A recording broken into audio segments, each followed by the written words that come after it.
Hello, I'm David Mandy, President of O&M Partners in New York, and I want to welcome everyone to the Equities Metals Corp's Town Hall webinar. Equity Metals Corp trades on the TSX Venture under the symbol EQTY, but they also have an OTCQB listing for U.S. investors, symbol EQMEF. For any of those that are new to these broadcasts, 6 years ago, O&M recognized the sea change in non-deal investor marketing. Suddenly, the information was way more available to a whole new generation of investors that can't be found in the key financial centers. Investors are receiving information at home that used to be geared and available to professional investors in conference rooms. The questions in Q&A are for everyone. This broadcast will answer questions you didn't know to ask. Questions will be easily answered by going to the question portal of GoToWebinar or by emailing us. For any questions that remain unanswered, we'll follow up in a timely manner after the call. For those who dialed in with your phone, the only way you can hear our pre-recorded introductory presentation is on your computer speakers. That's not possible. You'll be able to hear the main presentation in about 9 minutes, so greatly appreciate your patience. Before we turn to our host today, great pleasure to introduce our special guest, Thibaut Leputra. Mr. Leputra is the editor of the Caesars Report. This is a newsletter and a mining portal based in Belgium. Thibaut focuses on value when evaluating precious and base metals mining companies.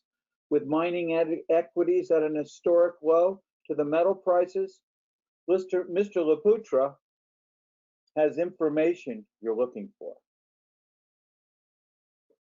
And now we're going to turn the call over to Thibaut.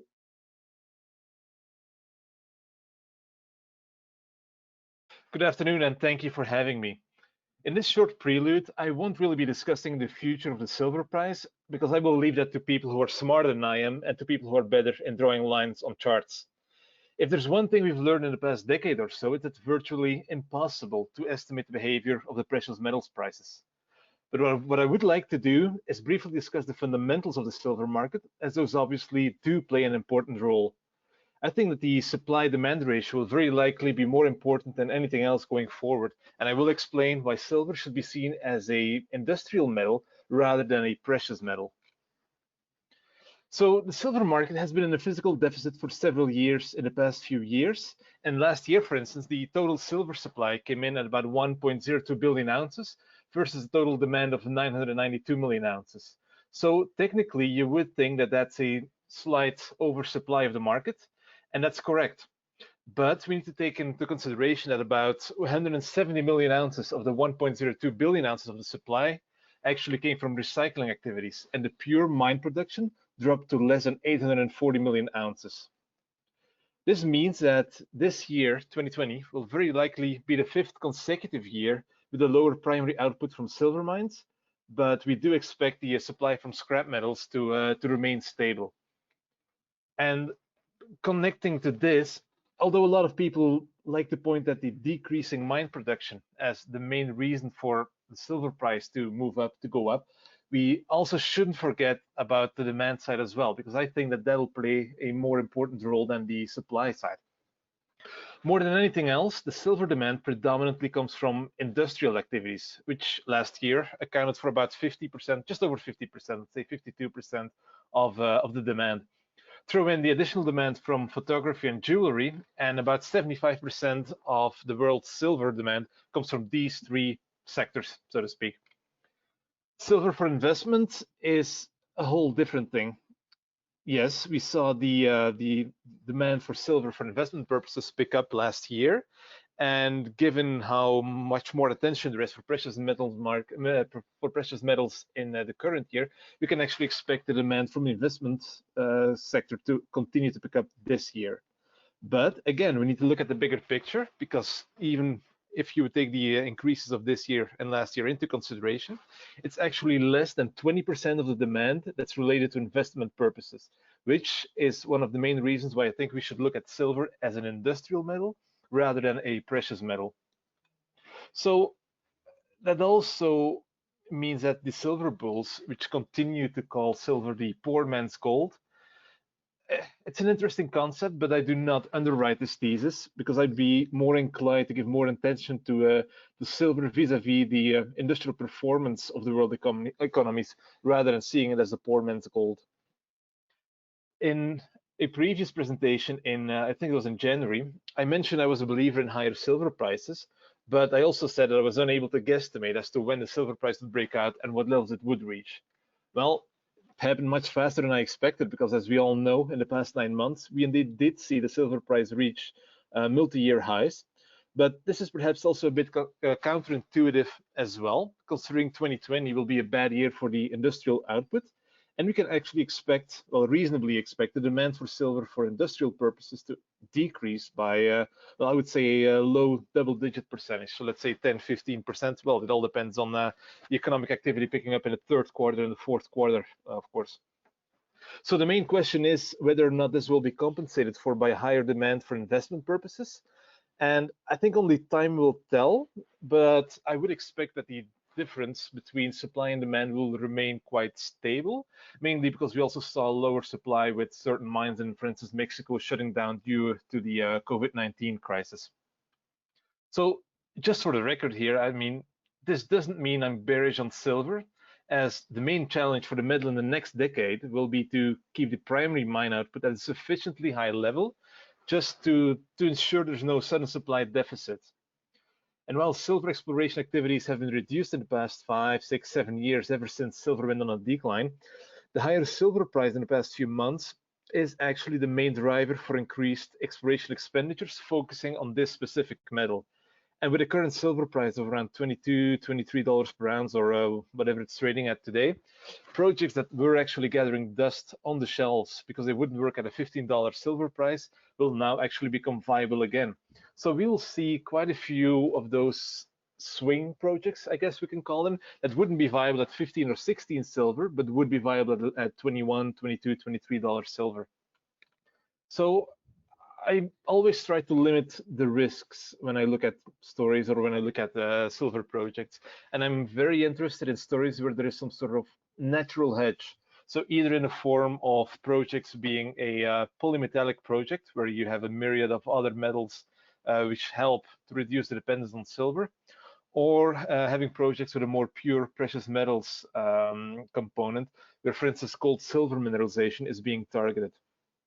So as I mentioned before, silver should be seen as a sort of industrial metal, and I'm not buying into the poor man's gold thesis, but I do acknowledge that gold will definitely continue to act as some sort of stabilizer and safe haven for nervous investors and nervous hands. Sure, these two options aren't and will not be the perfect solution, right? Because even though you reduce your dependence on silver and deal with the higher volatility, it's not a given that the gold price or the base metals prices will continue to remain stable or at an elevated level.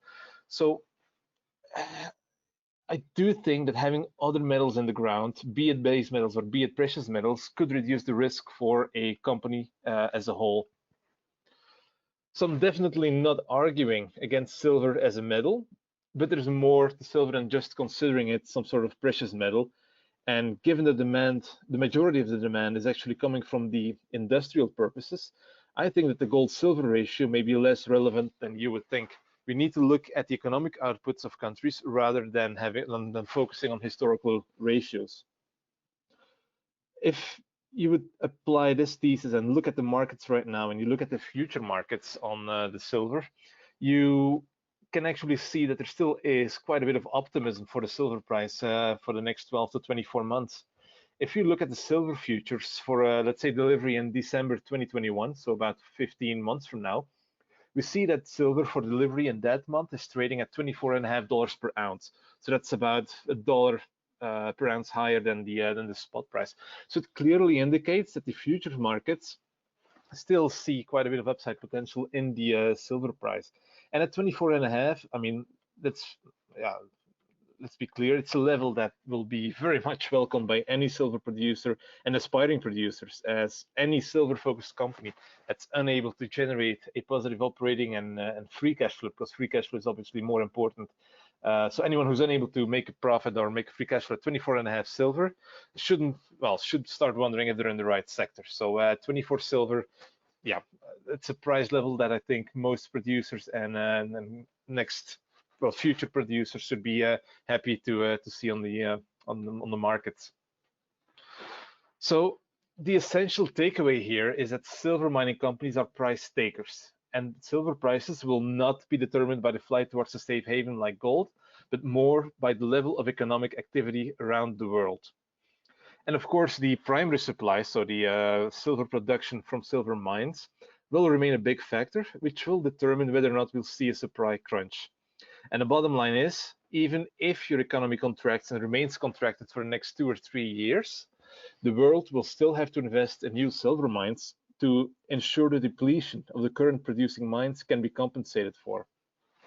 Old mines will simply have to be replaced by new mines, and given the lack of investment in new silver resources, exploration, and silver mines in general for the past 5, 6, 7 years, the renewed focus on the metal these days, thanks to the higher silver price, will help. And given the volatility of the silver price these days, well, if we look at the chart over the past 3, 4, 5 months, or even on a year-to-date chart, and the growing list of what you would call, diplomatically speaking, untrustworthy jurisdictions, I think we can reasonably expect the higher grade operations and tier 1 mining jurisdictions to become more popular in the quest to find more silver resources. Thanks for having me. Thank you, Thibaut. Great presentation as always. Now we're going to turn to our hosts. Well, we're going to start with Larry Page, who's the director and chairman of Equity Metals. Mr. Page's legal background has been very helpful to him in the mining industry. Not only is Larry an accomplished lawyer, he has a broad perspective, which allows him to operate across a whole spectrum of mining, law, finance, geology. Larry's a team builder, is the leader behind several world-class discoveries, which were then sold to majors or put into production. Larry's serial success in the mining industry is legendary. We're also pleased to have Joe Kizis on the line with us, president and director. Mr. Kizis is a registered and certified professional geologist. Joe has 40 successful years of experience exploring. He's done it all. Joe is the scholar out in the field. His ungovernable quest for gold, silver, and many other metals has taken him all over the world, which uniquely qualifies Joe as president and director of Bravada Gold Corp and Equity Metals Corporation. It's a real pleasure to have Joe on the call with us today. In addition to Joe, today we have Rob McDonald on the line with us. Rob is vice president of exploration, and will go through the presentation with us. Works for the Manex Group as the vice president of geological services. He's earned his stripe as a geologist working with the British Columbia Geological Society and major mining company Tech Exploration. He's continued on successfully as an exploration manager for several publicly listed companies, including Southern Silver, Equity Metals, Valterra Resource Corporation, and Bravada Gold Corp. It's a pleasure to turn the call over to the management of Equity Metals. Good afternoon. My name is Larry Page. I'm speaking to you from the west coast of Canada, and I'm going to talk to you about the Manex Group of companies as a precursor to a presentation by the staff of Equity Metals Corporation. It might be interesting to have a little bit of background to understand why Equity Metals Corporation should attract your attention as being one of literally thousands of companies out there poking holes in the ground and hoping to entice shareholders to continue to fund them to continue exploration activities. We think that we've reduce those odds, and as we proceed with the Equity Metals Corporation, I believe that you'll get a better appreciation that there is an opportunity for capital appreciation in this company. Many years ago, I've been in this business since about 1965, as both as a lawyer and as a principal of companies. I found that it was necessary and desirable to cut down the odds when you're in a risky business such as mineral exploration. I'm the principal of Manex Resource Group. It's a Vancouver-based company. It's a private company. It's, I guess you could call this a not-for-profit company because we provide all of the services that reporting issuers, exploration companies require at cost.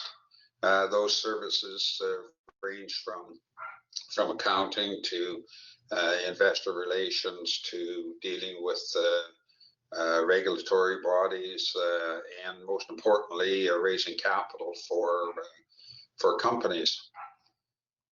Over time, the idea of a exploration company is to make itself so attractive that it's desirable to a major mining company or a company that wants to merge some properties and companies together to create the critical mass that majors like. About 10 years ago, we had a good win in Western Silver, which was developing a property in Zacatecas, Mexico. It's called Penasquito. It's being run by Gold Corp, and now it's a successor company.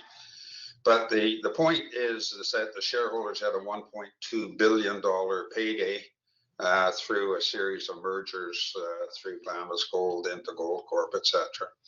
And that's the type of success story we like to emulate as we go on. We have 4 companies under administration, most of them exploring in the west coast of North America. Although there's one company, and as life progresses, we'll probably present that through David Mandy's group, and it's developing gold properties in Brazil. I tell you that just to tell you that we're multitasked. We have the ability. I think you'll assess that for yourself when Joe Keesis and Rob McDonald present to you. So that brings us to why we're talking about Equity Metals Corporation. And this property has been known and explored sporadically for 100 years. Why wasn't a mine found? It's called the Silver Queen. It's obviously very silver rich. Rob McDonald's going to tell you about that. It's a company that we found attractive. It was brought to us by a mining engineer who was affiliated with our company and brought deals from time to time. And his idea was that this property could benefit from new eyes and some surface exploration. Rob will tell you about its geological structure, etc. And if I told you anything, you should discount it because probably I don't have the expertise to tell you that. But every property has a story, and that's the glamour, if there is glamour in what we do. This property was explored underground by the Hunt brothers, the famous Texans who cornered the silver market years ago, and one of their ways to do that was to become a producer. Unfortunately, the regulators shut them down when they kept buying and demanding delivery of silver, and they ultimately went bankrupt. One of the brothers said that it's like playing football, and the regulators, or in this case the referees, would only let one team have the ball. And I think it was Lamar Hunt who said, when asked by his sister why the family firm was bankrupt, he said, "I just wanted to make money." And that's not a bad segue into Equity Metals Corporation, why we took it on. because we want to make money, and we believe that shareholders who invest in equity metals have a good chance, a shortened risk chance of doing so.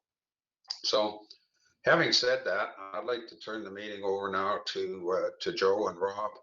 They'll tell you about the company, the current drilling program, where we're going, and then I'll be available for any questions and answers at the wind up of this presentation. So that's me for now. Okay, thank you, Larry. The equity metals is really a turnaround story, and as we had intimated there. The engineer had worked with us on another project that has very similar geology, and so what I'm going to do is kind of give you an introduction of what we thought was attractive about the project, and then turn it over to Rob to talk about some specifics. So one thing you can see from this initial photograph here is a photograph of the Silver Queen project. You can see the topography is quite a bit better than much of British Columbia. There are roads all over the place, so the access, the cost of developing this project is so much less than say in the Golden Triangle, where we have some experience in a perhaps a similar type of a deposit. So our typical forward-looking statement, we're explorers, so we do that a lot. First thing I'd like to point out is the capital structure. Our market cap is less than $10 million, so we certainly have a lot of room for upside, as we're going to suggest here. The group, you've already met Larry, you'll soon meet Rob. The three of us were really instrumental in developing the Homestake Ridge project in the Golden Triangle. And so we're going to talk about some of the techniques and things that we looked at there. Basically, we started out with 0 resources, and by carefully developing the understanding of the first discovery, we were able to add 2 other significant discoveries, and in the end we were taken out by Oren Resources. So that was the development sequence of somewhere between 1.2 and 1.6 million ounces of gold equivalent. Most of that is gold, and the reason the spread in the values there, it's because it depends on what sort of cutoff grade you want to use to to come up with a resource. So we're going to take some of that experience and we're going to apply it to this project.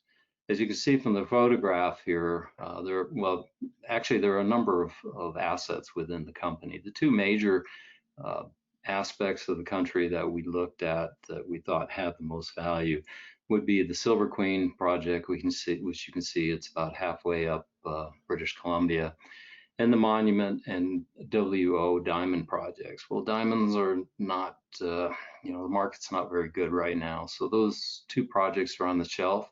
We're the operator at Monument, and we have a camp on site, and it's just basically in lockdown during this period, and it's ready for a quick startup again as the diamond market dictates. So our focus right now is pretty much exclusively the Silver Queen project.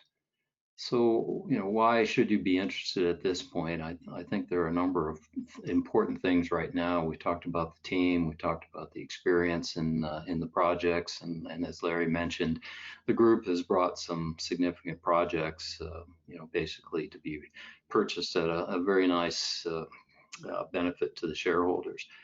Right now, we've just completed a more than 3,000 meter drilling program at the Silver Queen project. We're waiting for assays on that.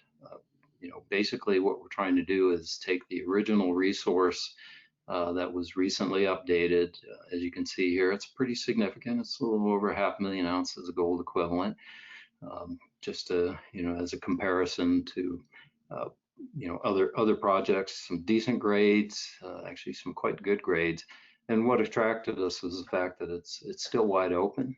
But it also, one of the things that attracted us is that instead of being just a couple of individual veins, we noted that this is probably related to a porphyry system, and what that means is that there are probably a lot more veins just like that.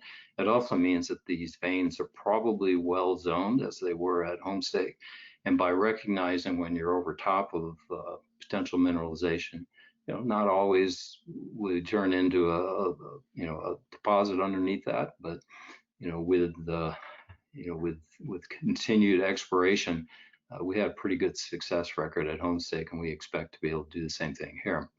So, ultimately, we're going to be looking at this as a district-wide project with a number of different discoveries, and also the diamond assets remain sort of, on the side as an optionality on diamond projects. Both of the projects that are near here are the deposits in the Northwest Territories that are in production, and they're all running out of reserves. So,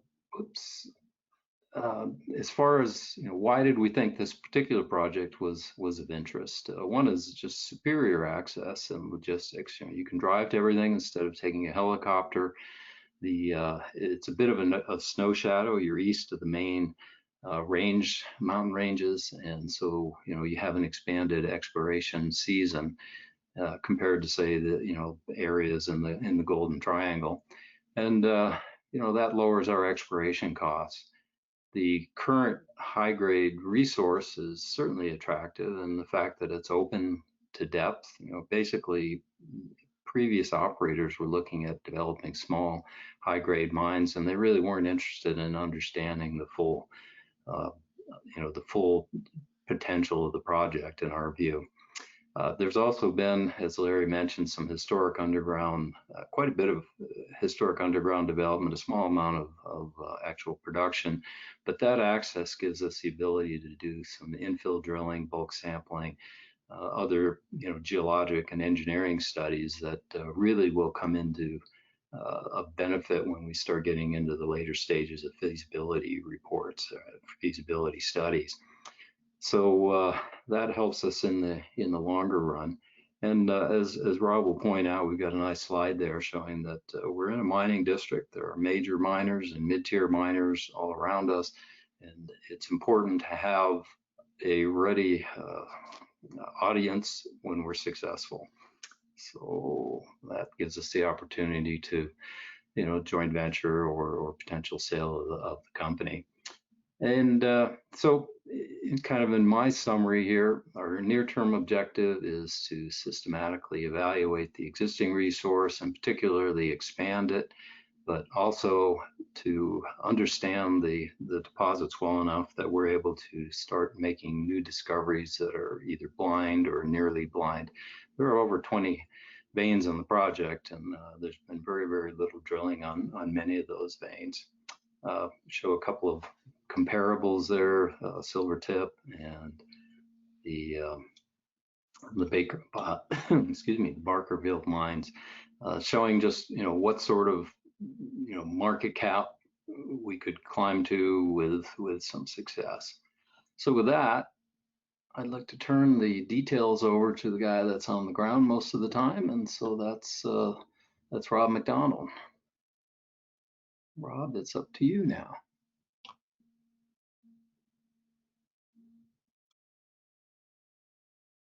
Okay, thank you very much, Joe. There we go. Okay, and thank you. And thank you all for joining us. I'd like to feature the Silver Queen Gold Silver Project located in north central BC. It's the flagship of Equity Metals.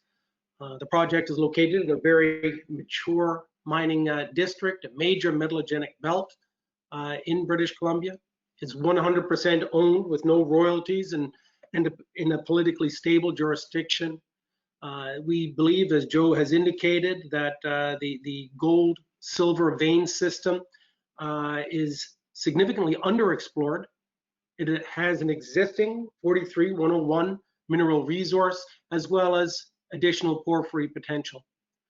There's been some past production on the project, but there's also extensive historic underground development which will allow the project to move forward more quickly as we continue to develop resources and add to the existing resource base. We're surrounded by current and past producing mines such as the Huckleberry mine and the Equity Silver mine, as well as others a little bit further afield like Mount Milligan and Daco and Grand Isle. So again, we have a superior location in the project. It's located in the Skeena Arch, which forms on the northern boundary of the Nechako Plateau.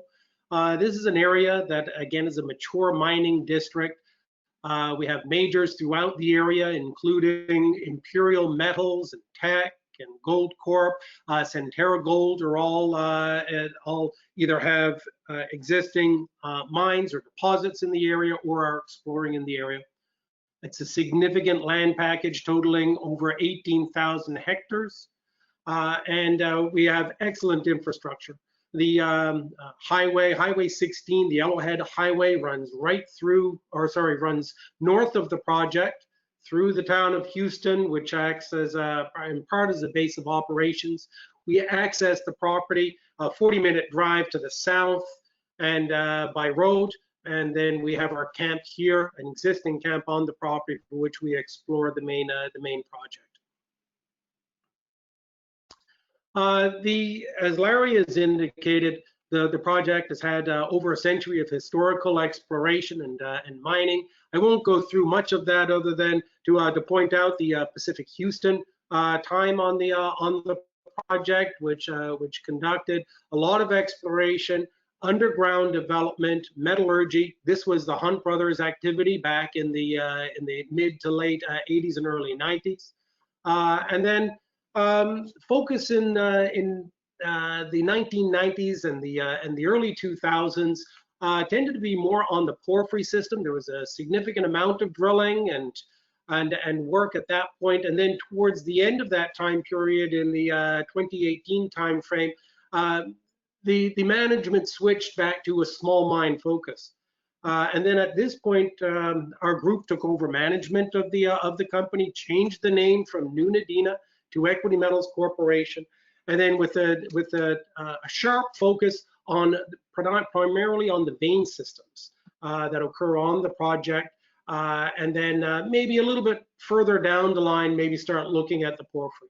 But the main exploration opportunity that we've identified as the primary target on the project are the high-grade gold, silver, zinc epithermal vein systems.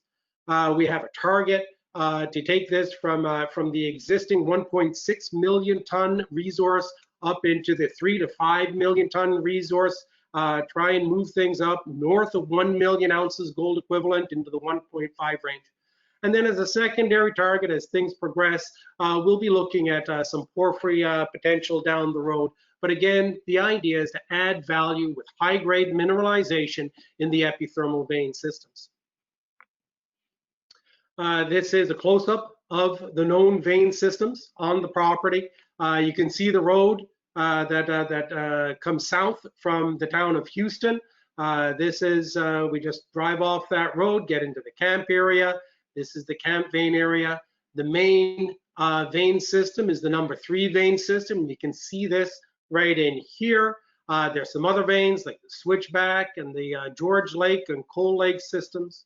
You'll note in green the underground development.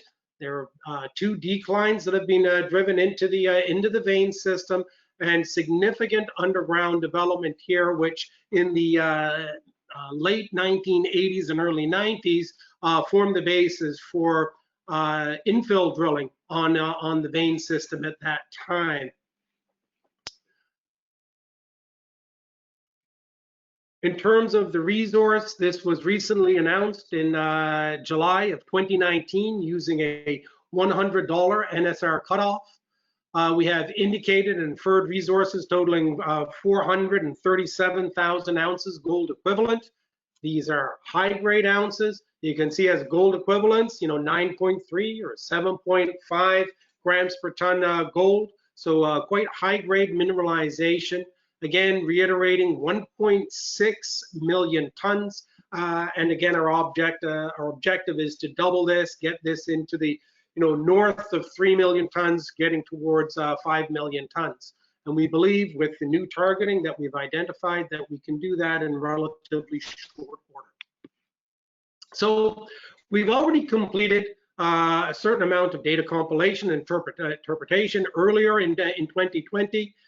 We've completed the first part of a $1.5 million exploration program on the project. We've completed 10 holes totaling just over 3,000 meters of drilling on the project. 2 initial targets being the number 3 vein and the camp veins, and we have assays pending throughout the balance of 2020, and likely with the turnaround in labs these days, it might extend into early 2021. This program was successful in confirming the nature and style of the known mineralization. It tested the full thickness of the alteration and mineralized zones that form envelopes around the main systems, and it started the process of the step-out drilling to build additional resources and set the table for additional drilling planned for later in 2020 and into 2021. As you can see, excellent logistics in the project. This is the entrance to the camp off the Forest Service Road, the Morris-Owen Forest Service Road. It's about a 20-kilometer drive south from the town of Houston.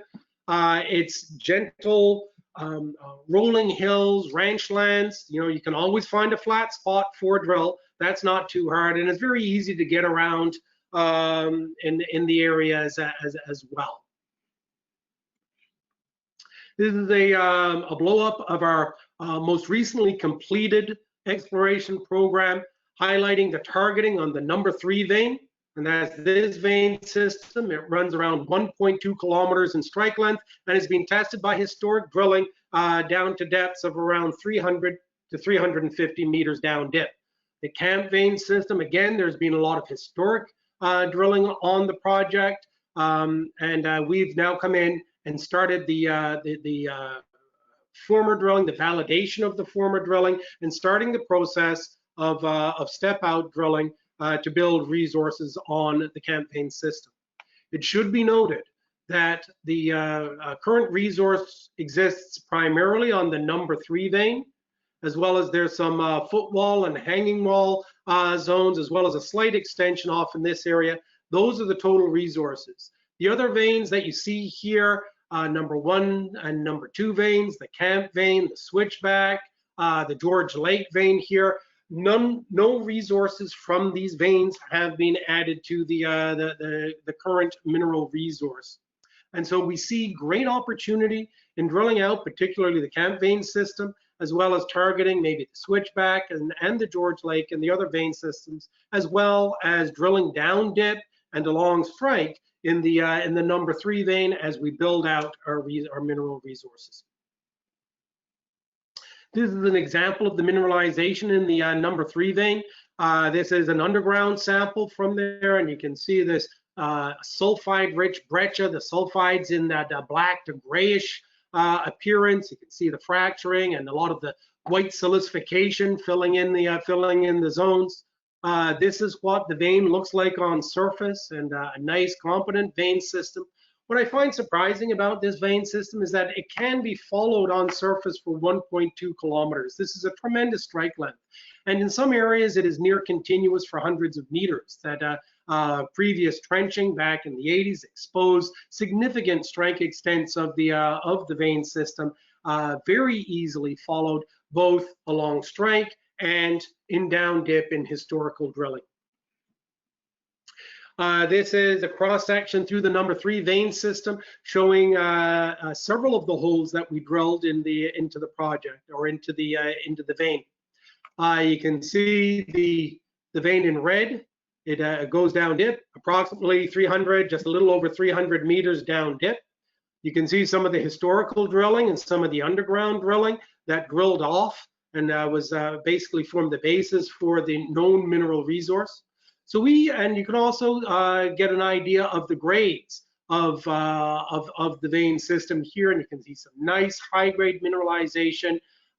Some good underground mineable thicknesses, sometimes a bit skinny, but you can also get up to 9 meters thick, 4.1 meters, 4.3 meters thick. And again, to stress this, the significant continuity of the mineralizing system as you move down dip. So we came in, we drilled 3 holes on this section, holes 6, 7, and 8. 6 drilled right through the mineralizing halo around the number 3 vein system.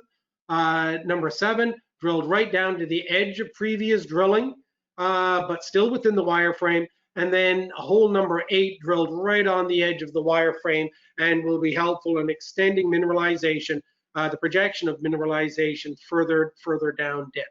Assays for these holes were pending. These holes were completed in September and submitted. However, there is a current backlog in assaying throughout the province, throughout the North America, really. And so we're probably looking at maybe a November to December timeframe to get some of these results back. These are examples of the styles of mineralization, again, that you see in these holes. Again, another surface shot. You see the tremendous continuity of the mineralized zone that occurs on surface. You can see a similar style breccia zone as you saw in an earlier photograph of the underground sample. You see other vein styles of mineralization with some good base metal sulfides, hopefully associated with gold and silver mineralization, as well as some good pyrite, chloritic bands, and heavy sulfide bands. And again, some more sphalerite mineralization in some classic looking epithermal vein systems. Again, all looking very encouraging visually. Assays are pending. To look at this in a longitudinal section, and what this shows is color-coded the high-grade zones of mineralization in the known mineral resource. And this is the number 3 vein system. This is the NG3 vein system. And you can see red zones are greater than $500 NSR per ton. So all of these zones in here would have greater than $500 NSR value per ton. And the NSR values takes in both the grades of the mineralization as well as the processing costs and the payables that one would get back from the smelter in processing these ores. So this is, sort of the value that you would get from ores once mined in these areas. These are the high-grade areas. These are the areas that we drilled. And so here's hole number 6, 7, and 8. And you can see, again, we've drilled right up in the midst of the known zones of mineralization, right down on the edge, and then again, a little bit further down dip. We also have some drilling on holes number 5 and holes number 4. 4 was a step out. Visually, we've hit sulfides in there. However, again, we're still waiting for assays. This would be significant as we extend the zone of mineralization about another 100 meters down dip from the previous mineral resource. In the camp vein, I'd like to get back to this, and there was historically about 50 different drill holes that tested the camp vein. All of this was relatively shallow drilling, or most of it was relatively shallow drilling, only getting down to about 80 meters of depth. You can see the pierce points into that vein system. It's been identified as a zone that's around 300 meters in strike, multiple veins within the system, and multiple intercepts in many of these holes. Based on that historic drilling, the historic workers or historic operators had a shallow historic inferred reserve of 200,000 tons at 1 gram gold, 829 gram per ton silver, and 4% zinc. Again, this is an historic, non-compliant 43-101 resource, but it forms the basis for the potential added resource that we now have in this upper part of the vein system. We've drilled now holes 1, 2, holes 3, 9, and 10, so 5 different holes drilled into this target. We drilled it down to around 75 meters depth, and based on the visuals, we have assays pending. Based on the visuals, we believe that we can extend down into this conceptual vein target and as well start drilling around the historic hole here, S11, 88, S11, in future drilling as well. So the potential we see here is to verify this historic resource and then essentially look to double that as you get down deeper in the system and continue even further down dip. Again, shallow mineralization, classic epithermal vein styles. You can see lead and so galena and sphalerite in this banded vein here, a nice breccia in this area, and again another banded vein with sphalerite and galena in this. And these were all from hole number 3. It's drilled around 65, 70 meters down dip, good mineralization. All the drilling that we're doing here is to confirm some of this historical mineralization. Again, note the high-grade nature of the silver mineralization. This is a high-grade silver target. And one of the key features about these zoned vein systems is that they tend to be zoned up in the upper parts of the system, tend to be silver-rich with high pathfinder elements like arsenic and antimony. But then as you get deeper and deeper and deeper and deeper into the system, you maybe start transitioning into a gold-rich portion of the system. We identified this in a decade ago on the Homestake silver target up in the Golden Triangle, where again we transitioned over around 200, 250 meters, going from an upper surface area that had high pathfinder elements, arsenic and antimony. You went down 100 meters, you started picking up high-grade silver mineralization. Down another 50 meters, started picking up bonanza-grade silver mineralization, similar to the style of mineralization or the grade of mineralization that's been identified in the historic drilling. And then as we continued drilling deeper in the Homestake silver system, we started transitioning into gold-rich and ounce-plus numbers in gold. So this is the same sort of style of mineralization that we see here at the camp vein system, and we're going to use the same methodology in drilling it out and testing down dip and along strike as we build resources in the camp vein target. So all in summary, this Silver Queen property, it's a premier gold silver project with over 100 years of exploration and development on the vein systems, with an initial resource estimate using a $100 NSR cutoff of 437,000 ounces gold equivalent. This is primarily gold, silver, with some base metal credits. We have a drilling program underway. We've completed the first part of that drill program.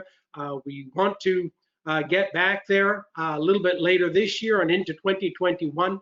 The idea is to build the vein targets that currently sit at around 1.6 million tons, get that into 3 to 5 million tons, build the resource up into the 1 to 1.5 million gold equivalent ounces, and then using the existing underground development to start fast tracking this project to production and being able to get underground, start doing due diligence drilling, and all the other bulk sampling work that's required to move things quickly into into a development phase or a pre-development phase for the project.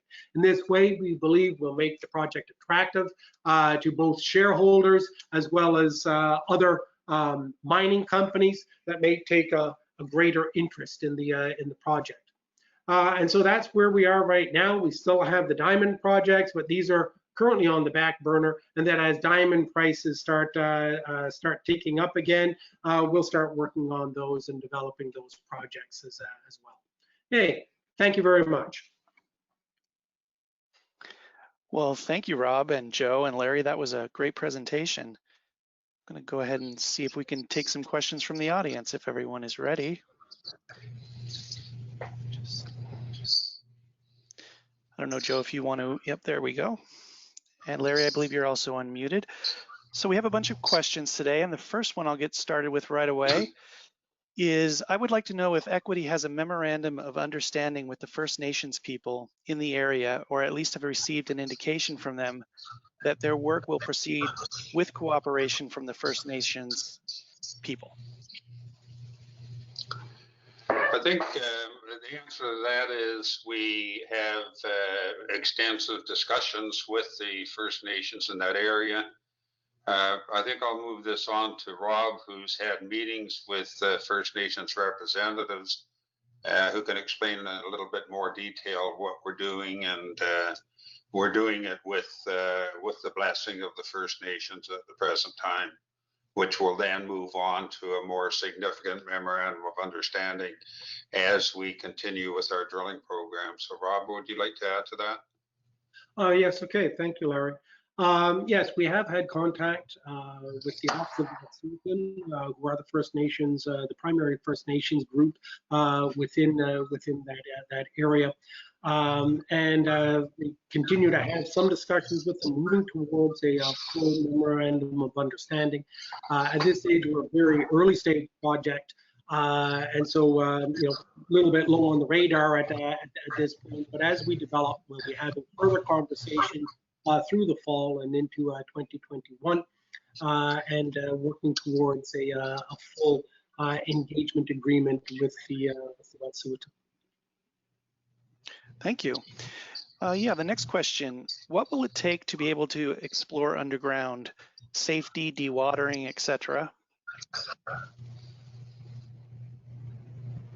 Yeah, I can handle that. We, at this point, the underground workings are flooded. And so what we have to do is apply for a permit to dewater the underground workings. So in those efforts, we've had an engineer go up and review the underground workings. There is an existing historic tailings facility on the project. In fact, that's the photograph that you're seeing in the foreground is the existing tailings facility that's on the project. We have that monitored on a yearly basis, 2-3 times a year.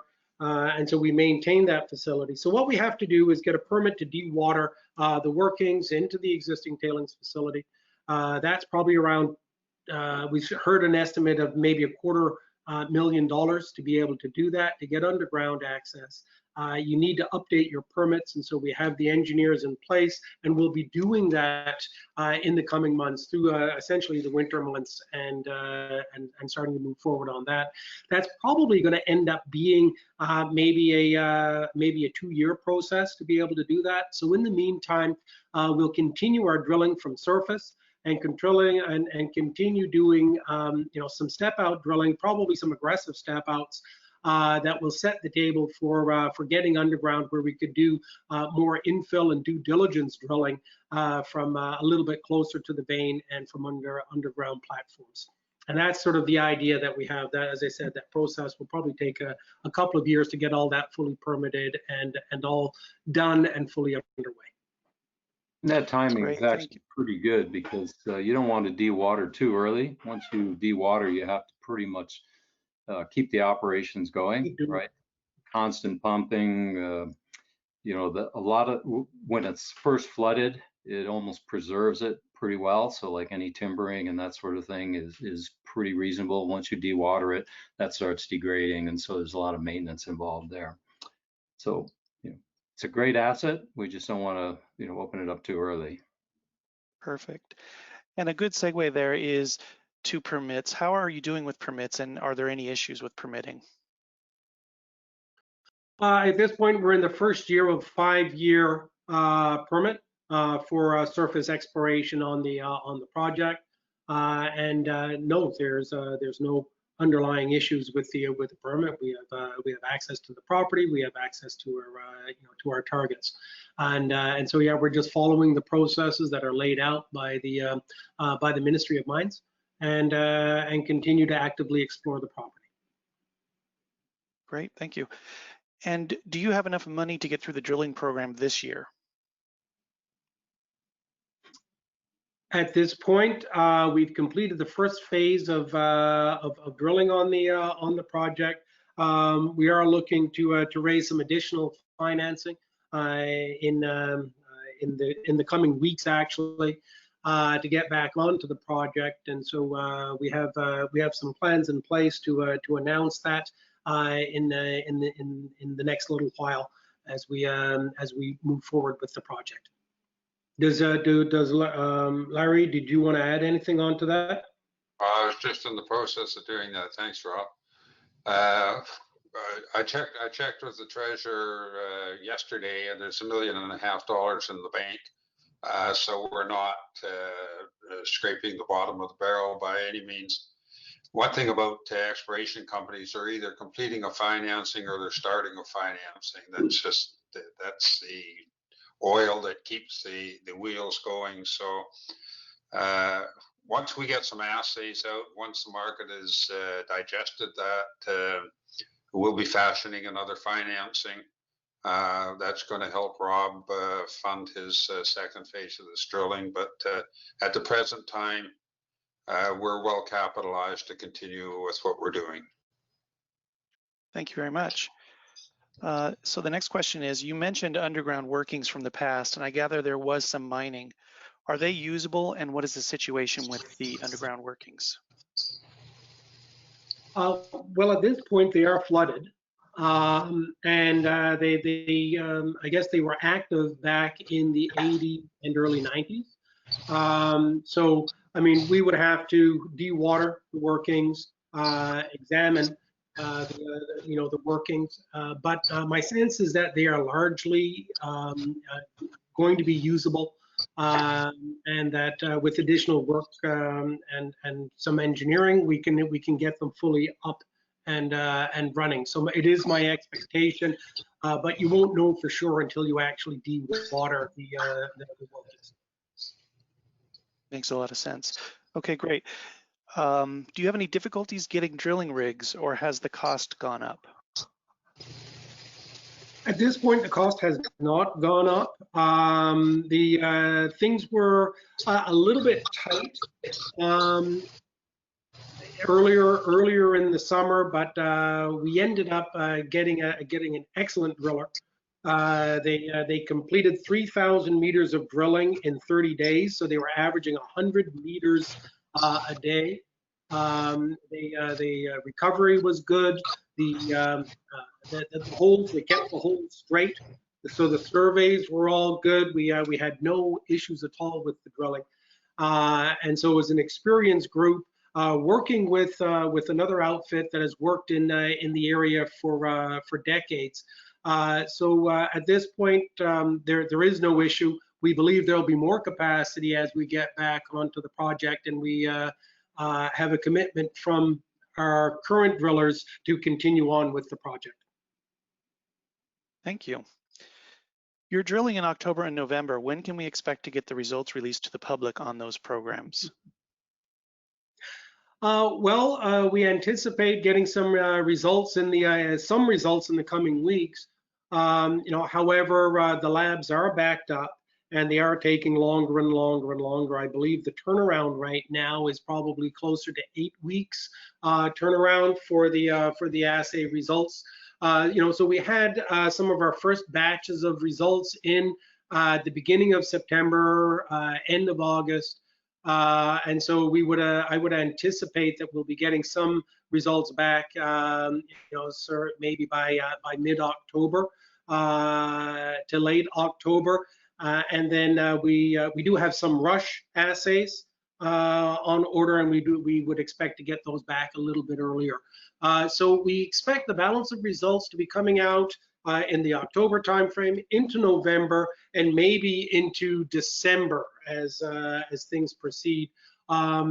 Hopefully not into 2021, but you never know. Thank you. Next question is, how much information do you have from those historic holes, the logs, the assays, the cores? What do you have? There's a reasonably complete database with compiled summary logs, assays, full assays, and so we're able to use that information. There is a significant amount of core that's been stored up on the property. Much of the core from the 80s, or there's again a significant amount of core from the 80s. A lot of the stuff from the 2000s was drilling some different targets, so it's less relevant than maybe stuff from the 80s.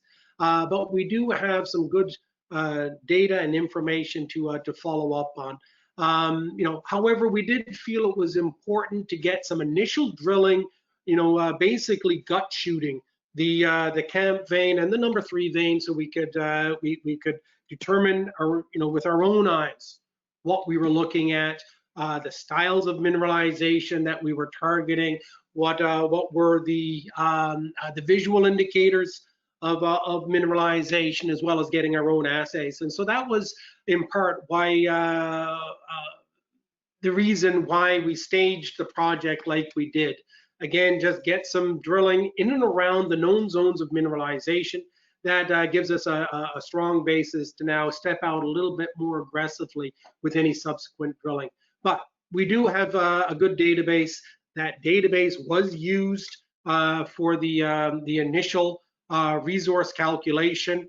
There was verification sampling done in 2010, and again in 2010, 2011, and in 2018 that supported the earlier drilling. So we believe it's quite good to go and clearly indicative of the projections, the known projections of mineralization. Great, and final question. Given the near surface resource and historic workings, is there a bootstrap potential here to pay for exploration through a small production project? Any contract milling in the district? That's always a possibility, and I think some of the previous management were targeting that sort of possibility. And we are getting, clearly indications that there could be some good near surface grade that could be mined earlier than others. However, we tend to be explorers, and the objective that we have is to continue building value in the project to make ourselves more attractive for M&A activity. So the other aspect is that these days it seems to be harder and harder to bootstrap projects, and the sense that we have is that you want to bring the project up and over that sort of 1 million ounce gold equivalent threshold, get high grade ounces on the books, and that will, I think, allow the project sort of the time to and the basis to get the necessary time to properly permit something and get something into operation. So our sense right now is that you want to build the ounces, and then once we get to that 1 million, 1.5 million gold equivalent resource, then we can have a look at how we might be able to fast track something in a development scenario. However, the main thing is to add ounces at this point. Wonderful, thank you. We want to thank everyone who sent in their questions today. So with that, I guess we will move for some closing comments from you guys. Well, looks like we can all put up our hand and say something, but let me say that it's early days for us bringing this company into our group, but we've thrown the horses at it. We have the ability to raise money. We have the exploration expertise, and we know how to monetize the project and find the appropriate time to move it on. There's the wind's at our back now with the precious metals markets, and we expect that we're in the right place at the right time with the right people. And if you invest with us, there's high risk but high rewards also.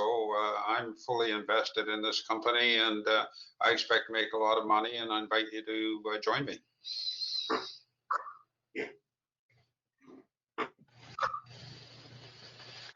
Great, any other comments? Can't top that, guys. Can't top that. Well, thank you all so much. And thank everyone for joining today. Thank you very much for hosting us. Thank you very much. Thank you, Scott. Take care. Have a good evening.